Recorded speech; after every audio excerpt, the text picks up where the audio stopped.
AP fact check, Trump's compulsive claims of biggest ever. Washington, AP, size matters to President Donald Trump. So much that he exaggerates continually, sometimes spectacularly, the size of what he does. Just as his tax cuts are far from the biggest in history, the economy isn't the best ever, and his election victory in 2016 was no landslide of historic proportions. Trump's two trade deals don't stand atop the field of presidential endeavors.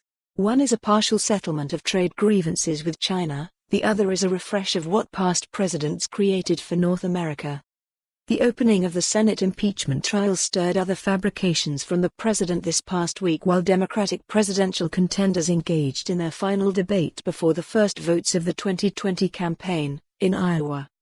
A sampling from a week in political rhetoric. Trade. Trump on his trade agreement with China. "This is the biggest deal there is, anywhere in the world by far," remarks Wednesday at the signing. Trump on the China deal and his updated North American trade agreement. "So we've done two of the biggest trade deals.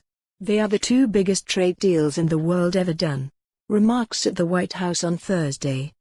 The facts: neither claim is true. The China agreement is not nearly as big as the US-Mexico-Canada agreement, so it's not the largest ever, much less by far. The deal with Canada and Mexico was an update of the long-standing North American Free Trade Agreement worked out by Presidents George H.W. Bush and Bill Clinton. The North American agreement also is not the largest ever. For instance, 123 countries signed the Uruguay Round Agreement that liberalized trade and produced the World Trade Organization in 1994. The organization's initial membership accounted for more than 90% of global economic output, the Federal Reserve Bank of Boston found, and that was before China joined the organization. Also bigger, the Trans-Pacific Partnership, which would have joined North America with Pacific Rim countries in freer trade. Trump took the U.S. out after the deal was negotiated and before the U.S. ratified it.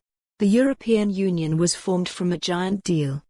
The China deal leaves tariffs in place on about $360 billion in imports from China and pushes substantial remaining disputes ahead to a second phase of negotiations. Trump on China deal: "I did the biggest deal ever done in the history of our country yesterday in terms of trade, and probably other things too, if you think about it," remarks Thursday. The facts: Trump is even more wildly off the mark in speculating that his China trade deal eclipses all other international agreements, even outside trade. The Montreal Protocol, aimed at protecting Earth's ozone layer, was ratified by every member state of the United Nations. A variety of other agreements. For more on this story, visit the news article link.